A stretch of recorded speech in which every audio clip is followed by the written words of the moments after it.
భార్య వేధింపులు భరించలేక తీవ్ర ఆవేదనతో బెంగళూరులో ఓ టెకీ ఆత్మహత్య చేసుకున్నాడు.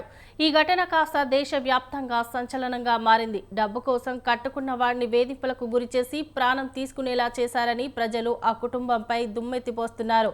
ఈ నేపథ్యంలోనే కేసుకు సంబంధించి ఓ కీలక పరిణామం చోటు చేసుకుంది. ఇంతకు ఏంటా పరిణామం?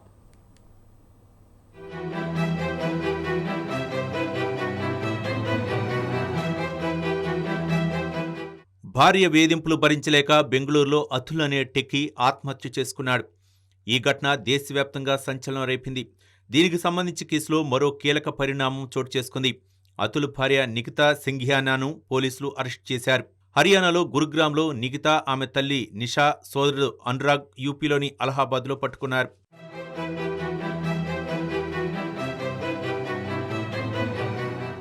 అతుల్ సుభాష్పై పెట్టిన కేసులు వాపసు తీసుకోవాలంటే 3 కోట్ల రూపాయలు ఇవ్వాలని భార్య తీవ్ర వేధింపులకు గురిచేసింది.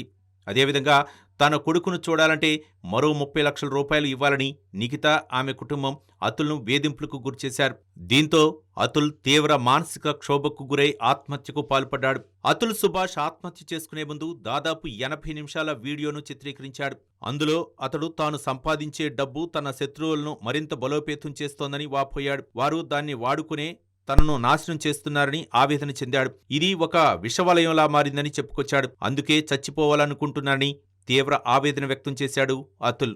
ఇక భార్యతో పాటు ఆమె కుటుంబ సభ్యుల వేధింపులతోనే అతుల్ ఆత్మహత్య చేసుకున్నాడని అతని కుటుంబ సభ్యులు ఆరోపిస్తున్నారు. రకరకాల కేసులు పెట్టి అతుల్ను బెంగళూరు నుంచి ఉత్తరప్రదేశ్కు 40 సార్లు తిప్పించారని చెప్పారు. దీంతో అతుల్ తీవ్ర ఒత్తిడికి గురై ఆత్మహత్య చేసుకున్నాడని కన్నీటి పర్యాంతమయ్యారు కుటుంబ సభ్యులు.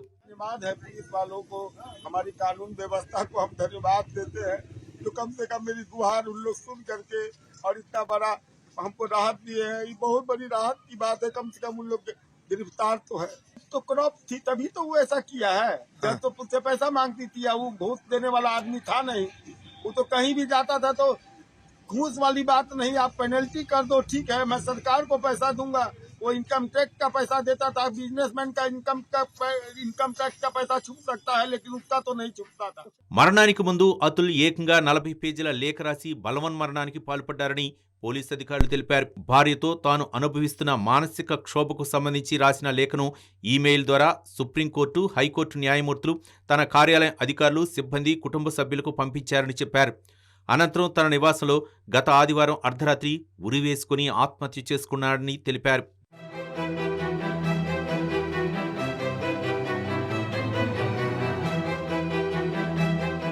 ఇదిలా ఉంటే సుభాష్ కుటుంబంపై అతడి భార్య నిఖితా సింఘానియా కూడా తీవ్ర ఆరోపణలు చేసింది. తన అత్త కట్నం కోసం వేధించినట్లు చెప్పింది. తన భర్త మద్యం తాగి వచ్చి తమను కొట్టేవాడని ఆరోపించింది. మరి పోలీసులు విచారణలో ఏం తేలుస్తారో చూడాలి మరి.